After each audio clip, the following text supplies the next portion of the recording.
Good evening, ladies and gentlemen, and I would like to welcome you to a special discussion podcast for Tekken 7. I'm your host, Richard Bailey Jr., and tonight I'm joined by Mr. Jakejames Lugo. How's it going, Mr. Lugo? I'm doing good, Rich. I'm excited to talk about some Tekken. We have the review posted up on the website now. I gave it an 85 out of 100. Yes, absolutely. And let me just start by saying that yes, I've also had a chance to play the game, and the game is awesome. So, this discussion, we're definitely going to get into a couple of things related to Tekken 7, the story, so on and so forth. So, just to start everything off right at the very top, I wanted to ask you, Mr. Lugo, first and foremost, what did you think of the way that they handled the narrative for Tekken 7? So the story mode, I felt like, is the most divisive part about Tekken 7. That's what I said. That was the very first thing I said in my review. And the reason being is because I don't think the story mode is really all that great. I think it could have been handled better. It should have been handled better because if you didn't know, if you're listening to this now, this is a culmination of two different things. Number one, it's the 20th anniversary of the Tekken franchise, which is a very big deal for a lot of people, especially Bandai Namco. But also, it's supposed to be the wrap-up of the Mishima Zaibatsu saga, or the Mishima saga, where it's Kazuya versus Heihachi Mishima, which has been going on ever since the first Tekken game, which has been a thing. That's like the same type of thing between Ryu and Ken. Their rivalry is like almost eternal. And in Tekken, it's always been Heihachi Mishima versus Kazuya Mishima. And that's how like that whole father-son rivalry and the whole Mishima Zaibatsu and the bloodline of the Mishima clan kind of got started from the first game. And now it's supposed to be its like climax and its conclusion. Now, one of the things I will say is that I felt that the story mode and the plot that it kind of, progresses throughout the entirety of the story mode feels a little bit misguided or unfocused. There's a lot of things that are happening. There's a lot of shifts in focus and perspectives. And it feels a little bit like there was way too many cooks in the kitchen when they were actually developing the story mode. If you remember, I think you were with me when we went to the conference at E3 one year, and they showed the cutscenes that it was the fight between Akuma and Heihachi. It was the first time we really got a good look at the story mode for Tekken 7. And one of the big pushes that they were talking about was the button inputs, the prompts on screen. I don't know if you remember that, Rich, but basically that's hardly non-existent in the story mode. Like it's very far and few between in various different chapters of the story mode. And I thought that was a little bit disappointing. Maybe there could have been a bunch of stuff that was changed up because I was thinking that was going to be very similar to Soul Calibur 3, where you had those button presses and depending on what you would do, certain things would happen in the cutscenes and also would kind of influence a little bit of the matchups as you started the battles. So that's where I stand on the story mode. So, yeah, I have to say I definitely agree with pretty much everything you said in regards to the story mode. It definitely did. There's quite a bit going on across the board. And, I know, of course, we got the ending that, I don't know if I want to spoil the ending for those that, they already know that there is a fight that takes place, a final fight between father and son, and somebody wins that fight. But obviously, we also had the other teasing of what is going to happen in the next Tekken game, which I did find interesting. But one thing I will say about the story mode, yes, it definitely was all over the place in some regards. I did want to say, though, I have to give both Namco and Capcom props for how they handled Akuma. I thought that was actually, how to bring him into the whole storyline. I thought that was handled well, but I don't agree, to be honest with you. I felt like he was almost kind of he was almost token to the entire story. He just kind of comes in randomly. Now, the thing is, though, what I was expecting at some point that there was going to be another Street Fighter reference at some point either in the story or included in the game, something along those lines, and we didn't get that. I thought that Akuma was going to have a much bigger part as far as the narrative, as far as the conclusion of the big conflict between the Mishima Zaibatsu and the entire Mishima clan, Kazuya and Heihachi. And I just didn't get that. It was like at one spot, like towards the middle of the story, and then a little bit more towards the end, and then a special epilogue, which just felt like a tacked on type of thing at the very end. Oh, yeah. Yeah. No doubt about it. Yeah, I guess Hey, I fully understand that perspective on it, because not really something for everybody in terms of the decision of how they decided to have him in there. Um, I mean, I don't know if they're planning to have any more DLC characters. I don't think so. But I guess, Oh yeah, they're having a lot. There's going to be like 8 extra DLC characters at one point, I think, but they that are they part of didn't that season pass. but they didn't reveal if any of those characters are part of Street Fighter, right? It's just No, I would assume not. Like, I don't think there's going to be any more guest characters. They're all going to be Tekken characters more than likely. Like, I would assume that. I'll be curious to know if they're going to be older characters or any sort of like newer characters, kind of like Eliza or any of the other new characters we get on the roster. But I'm pretty sure they're not going to be guest characters. okay. All right, that makes sense. Okay, so one question I did want to ask, just to stay on the story narrative. So I think we can both agree, as you already said, that the narrative is definitely all over the place. With that said, though, I have to ask this question based on how it ended. Are you looking forward to the next Tekken game, or do you feel like this is a confrontation they could have had in this game? I feel like a combination of both, because I'm always going to look forward to the next Tekken game. Tekken, for a lot of us fighting game fans, is eternal, and there's a very special place for Tekken as a franchise for everybody that's a fan of fighting games. Obviously, I'm going to look forward to Tekken 8, whatever that's going to be. I don't think we're going to get Tekken 8 anytime soon, and I would expect it not to come anytime soon. Maybe another iteration of Tekken 7, because I know the arcade had the original Tekken 7 when it was released, and then they had a updated version, which was Fated Retribution, that had Akuma and stuff. But we're only just getting like Tekken 7 with all that content from Fated Retribution for the consoles. I wouldn't be surprised if we get another iteration of it down the line. But as far as like the way that the story is going, what I'm hoping is that we get a lot more of a grander scale of like what's going on between the different corporations, the Mishima Zaibatsu and the G Corporation, as well as also some more details about the whole infighting and the fighting that's going on outside of the Tekken tournament. Because remember, at the very start of Tekken 7, we were supposed to get into another King of Iron Fist tournament, and then they kind of just dropped it, like on the second or third chapter. And one of the cutscenes is like, oh, I guess we're kind of forgetting about this and getting into other stuff that's a little bit different. I would love to see Tekken 8 go in a direction where the tournament is a little bit much more held in a higher regard, where it plays a much bigger role into some of the events that are going on, as well as the relationships between the characters. And I also wish for Tekken 8, because we didn't get this in Tekken 7, and it seems to be something that a lot of fighting games are doing nowadays. You see it in Injustice 2, you see it with Street Fighter 5, and you definitely saw it with Mortal Kombat X, where the entire roster is implemented into the story. We didn't get that in Tekken 7, and I think that's a missed opportunity, and that's a damn shame, because the character stories that you get from completing the main storyline, I don't think it did some of those characters justice. I don't know anything about Katarina. I don't know anything about Lucky Chloe. I don't know anything about any of those characters and why they're even there in the first place, let alone how they relate to the main story or the plot. So hopefully things are changed up and are approached from a different direction or given a different handling in Tekken 8. I agree 100% with everything that you just said. The fact that, as you mentioned, that all the characters are not in the story, that definitely was a missed opportunity. And I think that has sort of become like a standard thing. You would think all the characters are in there because we've seen it in Injustice 2, so on and so forth. And the thing is, Tekken 7 has a big roster. There's over 35 characters in this game, and just to have some of those characters, I get it. Tekken has always had those moments where it's like it gets a little bit goofy, especially with the arcade endings, which, funny enough, we'll get into a little bit later about like some of the extra content where it has all the arcade endings from the past games. So that silliness is still there, and I get it. That's going to be part of Tekken's DNA.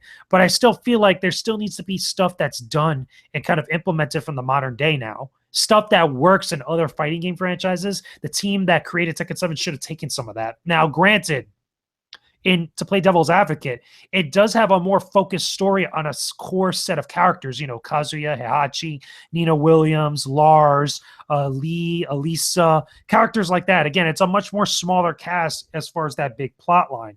However, I don't think that necessarily works as well in this case. And I was, by the time I was getting halfway to almost completing the story, I wanted to see some of those other characters that are part of the Tekken mythology. Why isn't certain characters like Paul Phoenix or even Anna Williams or Nina's sister or any of the other characters that have been with the franchise since Tekken 1, why weren't they kind of given a lot of attention?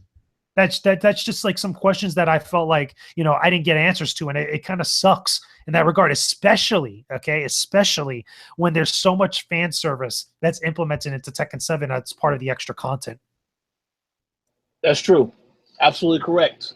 And if I was to give an answer as to why they weren't in that story, well, I guess this is what the whole point of the character chapters were for. But I must say now that having played through most of those chapters, I was disappointed because it really is only one. Oh, they're very disappointing.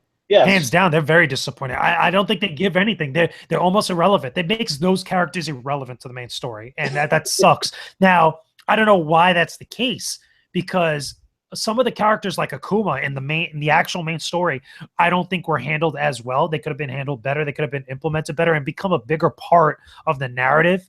So again, at the point, it's kind of like you pick your poison in that regard. But still, games have come out that are fighting games that are part of the genre that have shown that could actually be done. Injustice 2 is the best example of this, hands down. Justice 2 right now has the best story mode of any fighting game that has come out within 2017, without question. Yes, I agree with that 100%. So, yeah, I mean, yeah. So now that we've already addressed a lot of the things from a story standpoint of Tekken. Now, as far as the game, what were some areas that you enjoyed about it? I know you've touched on a lot of things in your review. So, what would you say are more of the positives of Tekken 7? Well, obviously, the biggest and best thing about it is the fighting system, the core gameplay, that Tekken gameplay that we all know and loved over the past 20 years that has been implemented on, updated, has been fine-tuned, has been re-envisioned, has been added upon, given extra layers. The fighting is solid in this game. The fighting is fantastic. The fighting, both in the classic arcade mode, which, by the way, classic arcade mode doesn't give you character endings whenever you complete it. Those are all reserved for the character stories in the story mode. But the fighting system and just that core gameplay that is uniquely and specifically Tekken is there, and it feels so damn good. That's awesome. That's the best part about this game. The online play, I think, is phenomenal. I think it's very solid. I didn't hardly experience any sort of problems with the online modes, whether I was playing ranked battles or player matches or even tournament matches. I didn't have any problems whatsoever. It just worked smooth as butter. For any amount of connections that I ran into online, it puts games like Street Fighter V to shame. If I'm being totally honest. And the reason being is because it just works so well. Games like Injustice 2 have great netcode. It's arguably Mortal Kombat X or Mortal Kombat XL. A lot of people have said is either hit or miss. Guilty Gear is the same way. But I felt like Tekken 7 really got it right. And that's a good thing, because most of the time when you're done with the story mode and you're done with all the other offline single-player content, you're going to be spending the majority of your time playing this game online against other people. And that's what you want. You want an online mode that's stable, that's smooth, that doesn't feel like you're trying to fight the game itself because of your online connection or just your internet connection. That I think was a pretty solid point about the gameplay. Yeah. Like I said, I've had a lot of time to play the game, and I know I did play a few of the earlier Tekken games, and everything just felt, like you said, the fighting is fantastic. It just feels great. I know you made the comment about Street Fighter V being a game which, I know that had a lot of issues at launch, and there's still some issues with the online is horrible. It still is. The online is still horrible with that game. The way that Tekken 7 handles it puts that game to shame, because it's amazing to me. And I get into an argument about this with my friend Mike Martin, who friend of the show, is over at Yahoo Esports. Me and Mike, we talk about fighting game stuff from time to time. And he he always tells me that I have a garbage internet connection whenever we play Street Fighter. Like, he says I have a terrible internet connection. I'm like, no, I don't. It's just connecting to Street Fighter 5 for whatever reason, it's just not good. Every other game, and perfect examples are Injustice 2 and Tekken 7 now, I have no problems. I have phenomenal connections and phenomenal matches when I play online and stuff. Street Fighter 5 is like the only game, for whatever reason, has like the worst online connections I've ever experienced in like a long time. But getting back to Tekken 7, it works so well. It just works so good. The only problem that I do have, Rich, was that when you're in a lobby and you're with other people, again, you're viewing a match, especially when you're spectating, you can't leave a match or leave a lobby in the middle of a match. And I think that's a little bit annoying. That's something I didn't catch in my initial review, and I probably would have mentioned it if I would have saw it. But it's something that I feel like, could be easily patched out. Because other fighting games, including Injustice, including many other fighting games, like even Street Fighter, I think to an extent, you could leave right in the middle of the match when you're spectating. Like, it's not going to affect the quality of the matchup. But maybe there's a reason that it specifically is done that way. But to me, I found that to be the only annoyance that I experienced online. Yeah, that does sound like an annoyance. I haven't really had a chance to jump online quite yet, but that definitely sounds like an issue. Well, with that said, though, as you already mentioned, the fighting mechanics are on point. So this is, and I do know a couple of friends that they have been asking me, should they get Tekken, should they get Injustice 2? And I mean, I told them, well, they're both good games. They have to think about what they actually want. But a lot of people who did tell me they were picking up Tekken is because they enjoyed a lot of the other Tekken games, and that was pretty much why they were leaning towards actually getting that. So one thing we shouldn't mention, Rich, is that this game is also available on PC besides the PlayStation 4 and Xbox One. The PC version, from people I've talked to, they say that it's awesome and that there's even less loading screens, or at least, less loading time than what you get on the console, which is awesome. And then it runs at a buttery smooth 60 frames per second. Which is great. Like, you can't ask for anything better than that with any sort of game, let alone a fighting game. Wow. I believe that. PC versions. Yeah, well, that's good to hear. That's very good to hear about the PC version being. Now, one thing I should mention also, because I'm pretty sure we're going to get into the extra content now, there is a lot of customization options in Tekken 7, and I think more so than previous Tekken games. And I think that's pretty cool. And the way they made it so you could get extra items and customization options for your characters, because you could customize the entire roster. You could create your own custom outfits for all the fighters, all 35 fighters. And I think that's awesome. And I think that's great. I think the way they made it was very streamlined to a point that worked super, super well, where you don't feel like, you have to be grinding constantly just to get one piece of equipment. Like, unlike stuff like Injustice 2, because that's the easiest comparison that has a loot system or a gear system where there's a lot of different equipment out there. Tekken 7 is a little bit easier to get all the items that are available for any character that's on the roster. And I think that's awesome. That's great. Absolutely. There is one question that I did have that maybe perhaps you can answer. I did see, as you look through a lot of the stuff that you can get unlock, they did have a section where they had, I guess, different, you can unlock different things from different games, like Tekken 6, 5 and onward. Is this all stuff that can be unlocked, or is this something where you have to own those games and you're basically play those games to unlock this additional stuff? No. What that is a couple things. That's the thing I want to get to. This game, Tekken 7 specifically, because of the 20th anniversary of the Tekken franchise, is a huge love letter to fans of the series. Like, straight up. And the reason being is because not only do you have the entire soundtrack of every single game from every single Tekken game in the franchise. So from Tekken 1 all the way through Tekken 6 and 7, including Tekken Tag 1 and 2, including Tekken Revolution, you have all those soundtracks complete. Every single soundtrack, every single remix. And then on top of that, you have every single cutscene and ending arcade movie from every Tekken game, period. And on top of that, you get even concept art and promotional material for every single Tekken game over the past 20 years, the entire franchise. That is something that, if you're a hardcore fan of Tekken, that's like a super big plus for you. because you get to see all the old cutscenes, you get to see promotional material that you never got a chance to see before, even if you didn't own every game. You get to see some of the Japanese pachinko movies, the pachinko machine movies that they include on there, some of which are very weird.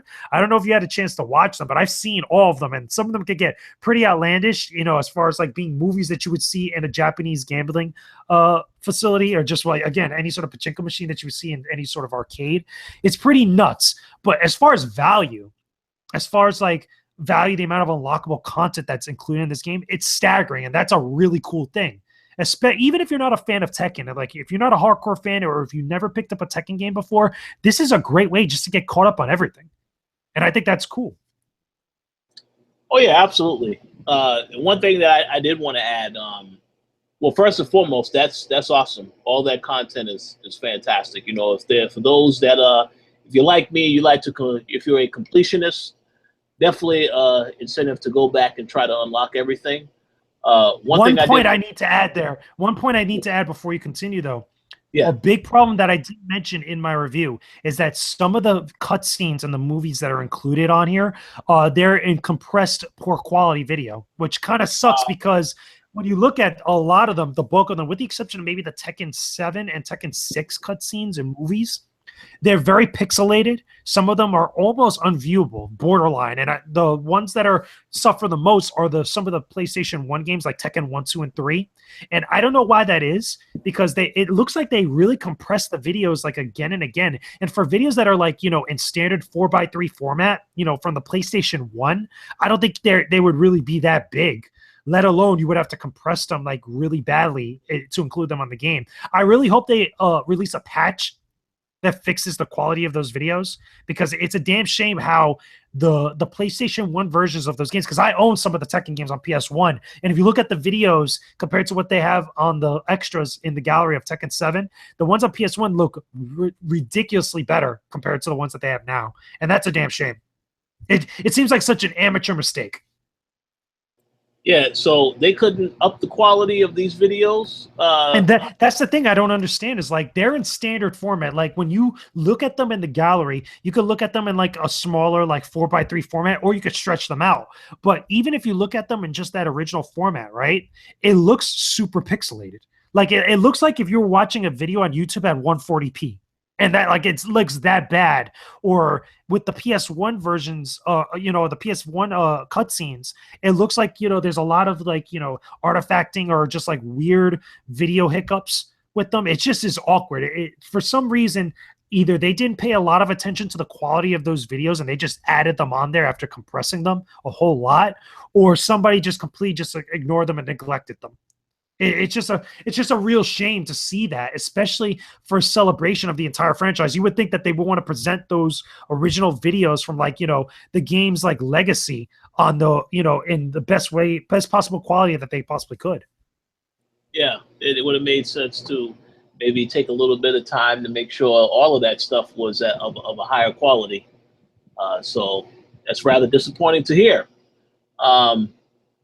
Oh yeah, well, one thing I was going to add, I did pick up the game on Xbox One, and that also came with the code to download Tekken 6. So that's pretty cool. Yeah, that's a nice little incentive for those that, if they are interested. You don't get that on PS4 at all. You don't get that on PS4 or on PC.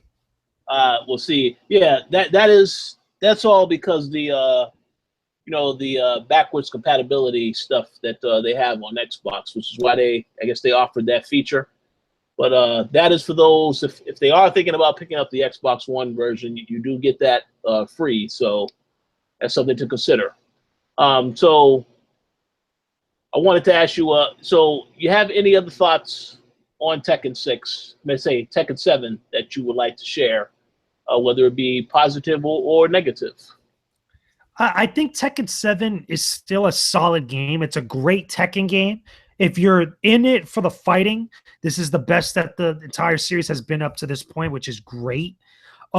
There's those little hiccups that kind of, bog it down for me, both with the story mode, the extra content and stuff. And one other thing we have to talk about, which I think is something that a lot of places are neglecting, and I don't understand why, or at least they're excusing it too much.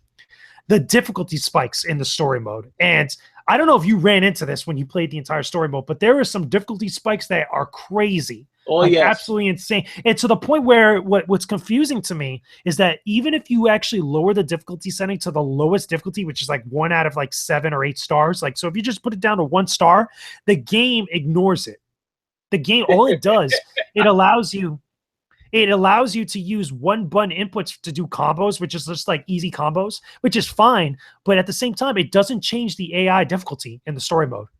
And I think that's a huge problem because it's just weird. It seems like either somebody forgot to program something into the game or somebody just completely just outright ignored it straight up. And I don't know why that is. And the worst example of this, okay, I don't know if you actually finished the special chapter at the end of the story mode where you actually fight Akuma last time. That was the one. Yep. That is the worst fight in this entire. Well, there's that fight and the fight against Kasumi Mishima. Yes. When you're playing as Heihachi and you have to fight against her when she's in that devil mode. Yep. Those are the 2 worst fights in this game. And even the one with Kazuya at the very end when he turns into Devil Jin, those fights are so unbalanced and like completely poorly designed in the way that the AI just completely just cheeses you, just runs through you like a bad habit, like just drops you. And it's just weird to me where you could adjust the difficulty and the game completely ignores that. So to me, that's like a huge problem that not enough people are talking about. And I feel like at some point, that's the first thing they should patch in this game because those fights are just way too difficult, and difficult in the sense where the computer just bum rushes you and just completely annihilates you, and there's nothing you could do about it. Like they abuse armored attacks, they use attacks that do ridiculous amounts of damage, they get all these crazy combos in like the most improbable of scenarios, and there's just nothing you could do about it. You just have to deal with it, and I don't think that's fair to the player, especially when they're playing on like such the easiest difficulty. This is absolutely true, and yes, I did encounter it on the same fights that you mentioned. So did you actually finish them? Because I was lucky enough to finish them, like that last fight by sheer dumb luck. It took a while to get through the Katsumi fight because that was the one where it's like she shoots out the rays, the jumping attacks, and all this other stuff. Yeah, it was ridiculous. It's like they use attacks for the computer that are not only armored, but they just go through all of your attacks. And then because of the, Kasumi, and I think even Devil Kazuya and Akuma, some of their attacks are just invincible. Yes. They just go. It's not even that they absorb your attacks. They just run through you and just damage you. And because you're in the middle of an action, you take extra damage on counter hits, so they do even more damage to you, which makes the fight even harder. So to me, I just think that's poor design when it comes to difficulty, and just that's something that needs to be heavily adjusted. Yeah, I definitely would agree with that. Now, one thing I did want to say, to stay in line with those particular fights. Now, have you had instances where you're able to block a rage art attack successfully? Because I have not had any luck with that, especially in those particular matchups. There's 2 things about that, and it has to do with those specific fights in particular. Normally, in any mode or any fight, you could block a rage art easily. It's easy to block a rage art when somebody launches it. You just stand there, you just block like normal, and you won't take damage. The problem is, though, in those particular fights in the story mode, they make it that those attacks are unblockable and they instant kill. Yeah. And the reason why, because they make it to the point where it's like artificial difficulty, where those characters are just super powerful that there's nothing you can do about it. With Katsumi in particular, if you remember at the end of that fight, when you get her health all the way down, she begins charging an unblockable attack, which is the rage art.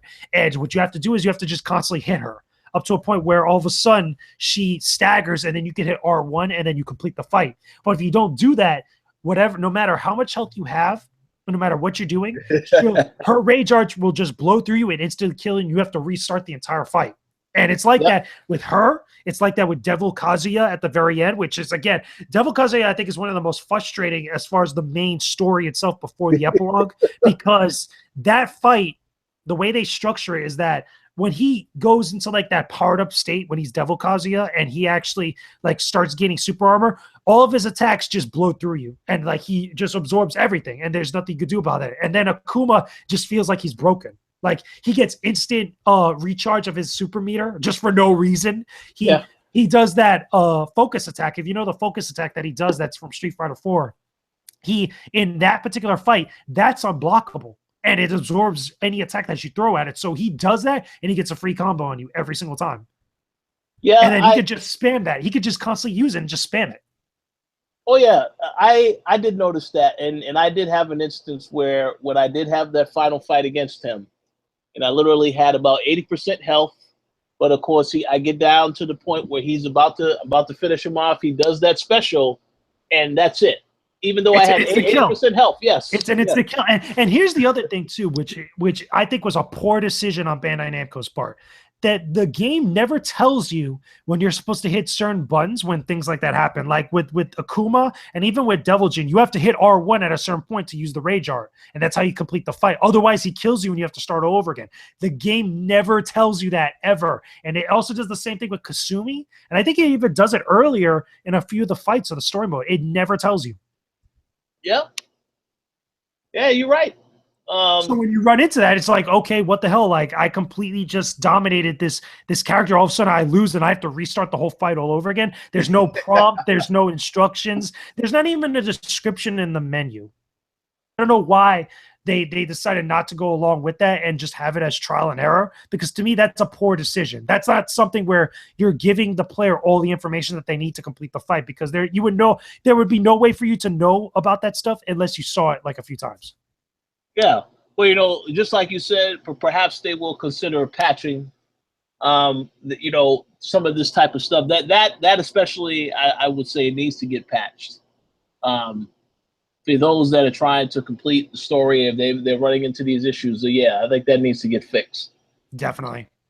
So, but again, outside of that, though, you still would say, for the most part, this is an excellent Tekken game. It's definitely a game people should pick up.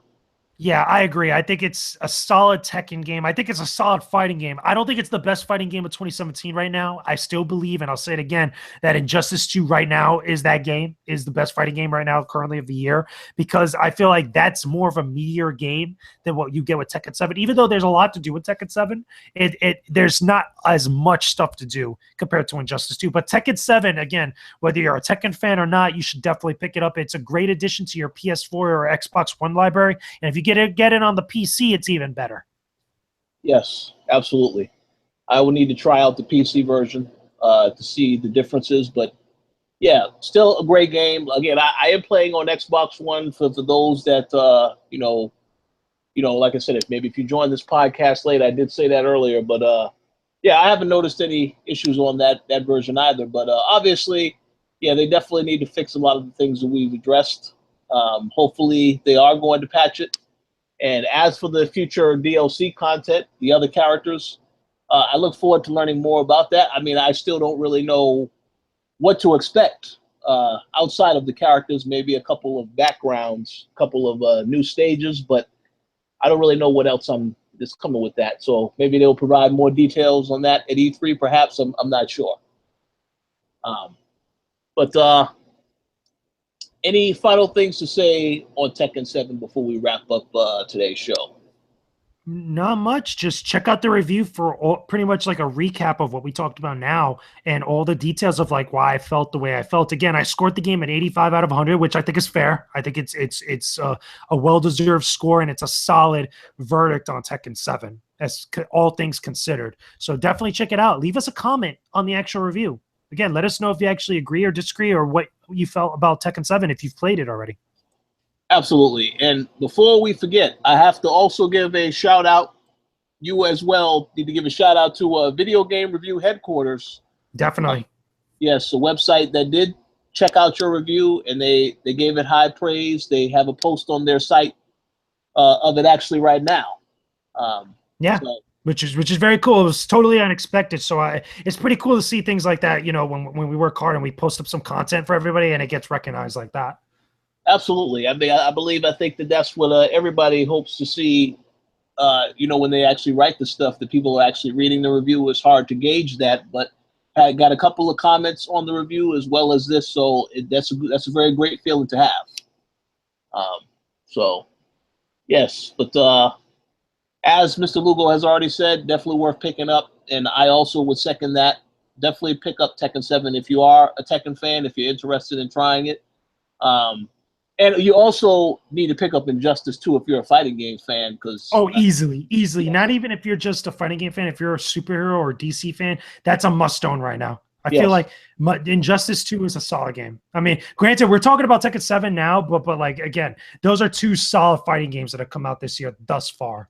Yes, it's been an excellent year for gaming in general, but even with the fighting games, you have these two games, and then of course we still have Marvel versus Capcom. We'll have to see how that's another one out. That's right over the horizon. And the crazy thing is that because granted, Street Fighter V came out last year, right? Correct. So there's been a lot of stuff that's changed. So considering a lot of these games like Tekken 7, like Injustice 2 have come out now, it'd be interesting to see if Marvel vs. Capcom Infinite kind of like, has a little bit more of like elements borrowed from those games and kind of implements it into its own package. Oh yeah, absolutely. And I'll be very curious to see that as well. So we'll learn more about that at E3. But yeah, once again, Tekken 7, definitely pick it up if you're interested. And also pick up Injustice 2 if possible. So that concludes our Tekken 7 special for this evening. Definitely wanted to let you all know to definitely come back tomorrow, because we have a huge show planned, and we're going to talk about our E3 predictions. It's about that time, Rich. It's about that time of year for E3. Absolutely, it's a very, very. This is the best time of the year. So this is exciting. This is very, very, very exciting. Absolutely. So definitely make sure you come back tomorrow. It's going to be at the same time, around 1:30 Eastern time. And we look forward to talking more about our E3 predictions and interacting with all of you in the chat. So thank you all for checking out this Tekken 7 special podcast. And hope you all have a great evening, and we'll talk to you tomorrow. See you guys soon.